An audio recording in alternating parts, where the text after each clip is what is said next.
Hello my friends. और यहाँ पे देख रहे हैं कि लिखा हुआ है एनटीपीसी एग्ज़ाम। तो मैं इसी के बारे में रिलेटेड में फुल डिटेल्स में आपसे बात करने वाला हूँ कि अभी क्या क्या होने वाला है और क्या क्या हो सकता है।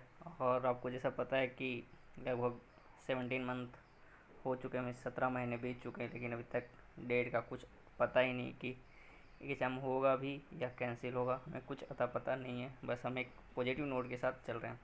तो मेरे वीडियो के साथ आप लास्ट तक बने रहें। अगर जो अपने आप नए हो मेरे चैनल पे तो प्लीज़ लाइक एंड सब्सक्राइब कर लें। और मैं यहाँ पे थोड़ा सा बस ओवरव्यू दूंगा, मैं आपको यहाँ पे कोई सजेशन नहीं दूंगा कि क्या सीने नहीं सीने, मैं वो चीज़ें एक्सप्लेन करूँगा बस। और बाकी मैं आपको एक ओवरव्यू अच्छे से देने वाला हूँ ताकि आपको समझ में आए कि अभी आपको क्या करना चाहिए नहीं करना चाहिए। मैं एक अच्छा सा ओवरव्यू देने वाला हूँ। तो प्लीज़ मेरे चैनल के साथ लास्ट तक बने रहें। और यहाँ पे मैं आपको ढंग से बताऊँगा चीज़ें कि अभी क्या चल रही है। अभी देखो कि अभी तक आपने देख लिया होगा यूट्यूब पे बहुत सारे चैनल डाल चुका है आईआरपीएस के साइट पे कि कोरिजेंडम 8 आ चुका है।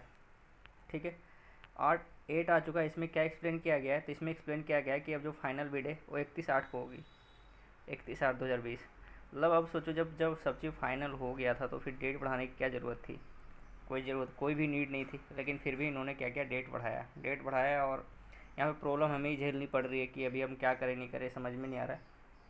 चीज़ें हमारे हाथ से निकल रही है कि अब, क्योंकि देखो प्रेशर जैसे जैसे चीज़ें हो रही है ना, जैसे जैसे प्रेशर बिल्डअप हो रहा है हमारे ऊपर, हमारे परफॉर्मेंस के ऊपर, कि हम परफॉर्म भी नहीं कर पा रहे अच्छा। और हमारे एग्ज़ाम पे भी ये दिखने वाला है। जब आप एग्ज़ाम दोगे ना तो आप प्रेशर में दोगे तो थोड़ा एग्ज़ाम भी आपका जो परफॉर्म करने वाले थे थोड़ा लो हो सकता है। तो एग्ज़ाम एक फ़्लो बना रहता है तो आपको एग्ज़ाम अच्छी होती है। तो यहाँ पे फ़्लो भी हमारा ख़राब हो चुका है।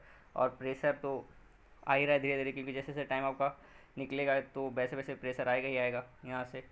तो अब देखो कोरिजेंडम 8 आ चुका है। मिस 31/8 को अगर जो ये फाइनल भी कर देते हैं तो फिर भी आपको देखो कि सारा एग्ज़ाम जो है ना लाइनअप पे लगा हुआ है। बहुत सारे एग्ज़ाम मतलब लाइनअप पे लगे हुए हैं। तो बहुत सारे एग्ज़ाम होने वाले हैं, जैसे बैंकिंग के एग्ज़ाम होने वाले हैं, पहले एसएससी के सारे एग्ज़ाम होने वाले हैं, फिर यूपीएससी के एग्ज़ाम होने वाले, मतलब बहुत सारे एग्ज़ाम। यूपीएससी का चलो इनका तो ऑफलाइन ज़्यादातर एग्ज़ाम होता है, इससे रिलेशन नहीं है मेरा, लेकिन बहुत सारे, या फिर एसबीआई बैंक का एग्ज़ाम होने वाला है। तो बहुत सारे एग्ज़ाम बने हुए हैं। तो मीन्स अक्टूबर नवंबर दिसंबर तक तो सारा फुल है। कोई चांस ही नहीं कि एग्ज़ाम हो भी सकता है। जो बोल रही है 2020 में हो जाएगा, लेकिन चांसेज आपको भी पता है कि बहुत कम है। एक पॉजिटिव नोट के साथ चलो रख लो कि दिसंबर लास्ट तक स्टार्ट भी हो जाए। लेकिन फिर भी सोचो कि लगभग 2 साल लग गए एग्ज़ाम स्टार्ट होने में, क्योंकि जब भी एग्ज़ाम कंप्लीट होगा तो कम से कम 2 to 3 मंथ चाहिए इनको इस एग्ज़ाम कंप्लीट करने के लिए, जितने सारे बच्चे हैं ये। तो 2 to 3 मंथ मीन्स आपका दिसंबर लास्ट में स्टार्ट होता है तो फिर भी आपको फरवरी या मार्च तक कंप्लीट होने में लग ही जाएगा। तो सोचो 2 साल, बस 2 साल में आप सीबीटी बंद हो गए, रिजल्ट भी नहीं होगा आपके पास। ऐसे एग्ज़ाम देने का क्या फ़ायदा, आपके साथ बस ये खेल कर रहे हैं और कुछ नहीं कर रहे हैं यहाँ से। तो सब यही सब देखो कि हमारे साथ क्या हो रहा है, और हम इसके लिए कुछ आवाज़ नहीं उठा रहे। बस दूसरे दूसरे चीज़ों पर फोकस करवाया जा रहा है, उल्टे सीधे चीज़ों पर जिसके हमारे लाइफ से कोई रिलेशन नहीं है, फिर भी हम उस पर फोकस करके बस लगे रहते हैं। तो आप देखो, आप एक बार चीज़ें आपके अकॉर्डिंग जैसे भी सही कर सकते हो करो, क्योंकि यहाँ पे कोई ऑप्शन नहीं दिख रहा है। क्योंकि अगर जो एग्ज़ाम फरवरी या मार्च तक कंप्लीट भी होता है, फेब और मार्च तक, फिर रिजल्ट आने में 2 से 3 मंथ लगेंगे। मिनिमम 2 से 3 मंथ तो कोई भी नॉर्मली एग्ज़ाम के आपके रिजल्ट आने में लग ही जाते हैं। इतने सारे बच्चों का असेसमेंट करना है तो फिर ज़्यादा ही टाइम लगेगा। मीन्स पूरे साल 2021 मान लो, अगर जो होता है दिसंबर से स्टार्ट, तो पूरा 2021 आपको CBT 1 और CBT 2 देने में ही लग जाएगा,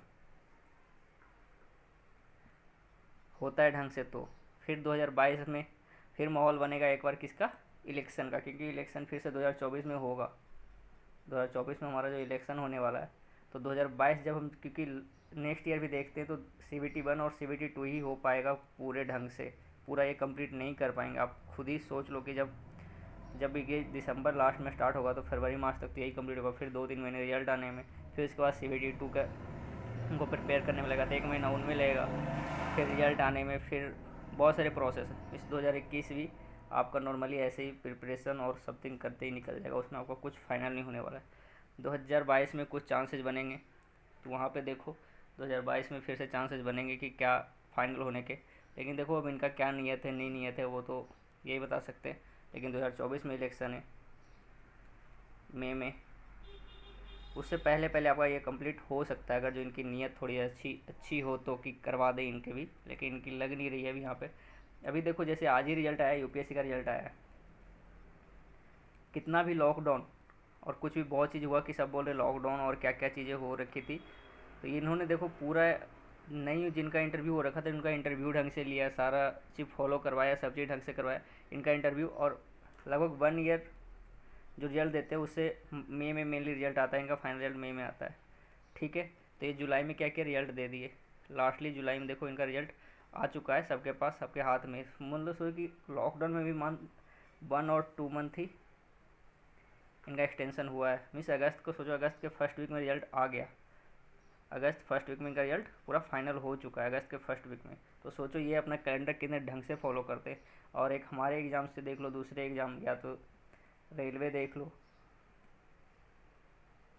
या एनटीपीसी, तो इनके एग्ज़ाम हो नहीं पा रहे, या फिर एसएससी किसी का भी एग्ज़ाम ये ढंग से ले नहीं पा रहे, और टाइम पे तो किसी का होता ही नहीं है। चलो मैं यहाँ पे इसलिए बोल रहा हूँ कि ये प्री बिड कॉन्फ्रेंस हर बार कैंसिल कर रहे हैं, एक्सटेंड कर रहे हैं। ये सोचो जब ये इनको रेलवे की बेचने और प्राइवेटाइज करने की बात आई, जो प्राइवेट करने की बात आई, तो उनका जो इनका प्री बिड कॉन्फ्रेंस था वो कितना सक्सेसफुल 1 टाइम में ही हो गया। यहाँ पे सोचने वाली बात है कि जब वहाँ पे उनकी फ़ायदा की बात होती है तो वहाँ पे अब क्या होता है कि ये प्री बिड कॉन्फ्रेंस और जितने भी चीज़ें वो एक बार में कंप्लीट हो रही है। बाकी जो हमारे एग्ज़ाम और हमारे रिलेटेड चीज़ें हैं वहाँ पे ये कोई भी ढंग से कर नहीं रहे। तो यहाँ पे क्योंकि इनकी नीयत ही नहीं है, नीयत की बात होती है कि आपका एग्ज़ाम, क्योंकि बेचने वाली चीज़ों में आपका एक बार में सक्सेसफुल हो गया प्री बिड कॉन्फ्रेंस और जो भी चीज़ कर रहे थे। और 2023 में ये 24 से पहले 2023 में ये बेच भी देंगे। और आज ही न्यूज़ आई है कि बिहार की बहुत सारी जो स्टेशन है उनको प्राइवेटाइज करने जा रहे हैं, और इस साल वो प्राइवेटाइज कर भी देंगे। ज़्यादा चांसेस है कि इस साल ही वो प्राइवेटाइज कर भी देंगे, क्योंकि उनको पैसे की नीड है, किसी तरीके से बस पैसे कमाओ। अगली सरकार आएगी उसके ऊपर प्रेशर बर्डन बनेगा, और क्या ही मतलब प्राइवेटाइज के नाम पे क्या ही करेगी और क्या ही हमें सुविधा मिलेगा, वो तो ट्रेन चलने के बाद ही पता चलेगा।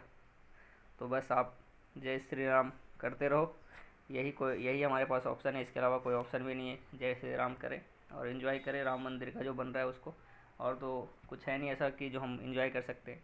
ठीक है, और बाकी देखो अभी देखो एक कुछ लोग ये भी बोल रहे थे कि बिहार का इलेक्शन होने वाला है, उससे पहले कुछ न्यूज आएगा। देखो इनकी बिहार की एग्ज़ाम नहीं हो रहे, बिहार के एग्ज़ाम 5 से 6 साल में कंप्लीट कर रहे हैं। तो बिहार में क्या, बिहार की इलेक्शन और वेस्ट बंगाल की इलेक्शन पे क्या इफेक्ट पड़ेगा एनटीपी से? कोई इफेक्ट नहीं पड़ेगा। ये इमोशन से खेलेंगे फिर से और किसी तरीके से जीतने की ट्राई करेंगे। और ऐसे है भी कि इमोशन से ही इलेक्शन जीता जाता है।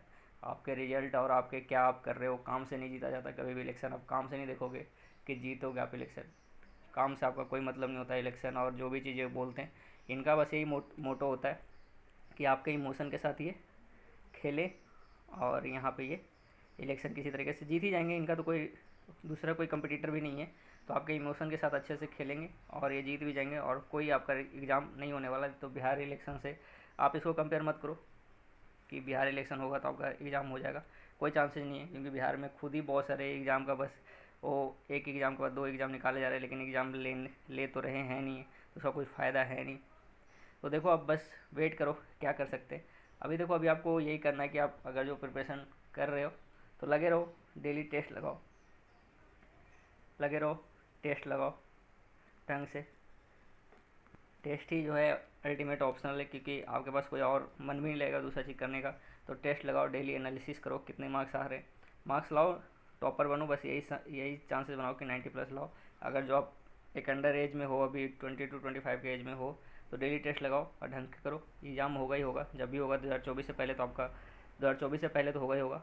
ये आप मान लो 2024 से पहले कैसे भी ले, चाहे वैकेंसी डिक्रीज करे या नहीं करेगी, जो भी करेंगे, लेकिन 2024 से पहले ये रेलवे का एग्ज़ाम होगा। अब 2024 से पहले फिर से वैकेंसी आएगी ही आएगी दोबारा, क्योंकि इनको जितना भी है तो कुछ कुछ एग्ज़ाम लेंगे भी लेंगे, क्योंकि फिर से माहौल बनाना है कि एग्ज़ाम हम ले रहे हैं और हम जॉब दे रहे हैं, ये माहौल बनाएंगे फिर से, ये तो श्योर है। तो यही वेट करो कि जो अभी अंडर एज हो, जो 20 to 25 के एज में हो, इसके बीच में, वो तो लगे रहो। 2024 का वेट करो, आपको उस टाइम तक बहुत सारे चीज़ हो सकता है। तो जिनको श्योरिटी है कि 100% श्योरिटी है कि जिनको गवर्नमेंट में ही जाना है, वो तो लगे रहें, वो भी छोड़े नहीं। बस यही फोकस करो कि बस हमें गवर्नमेंट, जिनको थोड़ा प्राइवेट की नीड है कि प्राइवेट में मुझे कर सकते हैं प्राइवेट में, तो स्विच करने की सोच सकते हैं और इंटरव्यू वगैरह देना स्टार्ट करें, ताकि आपके फ्यूचर के लिए ये अच्छा हो। तो मैं यहाँ पे यही बताना चाहता था। अगर मेरे वीडियो पे कुछ अच्छा लगा हो तो प्लीज़ मेरे चैनल को लाइक एंड सब्सक्राइब कर ले। Okay, thank you guys.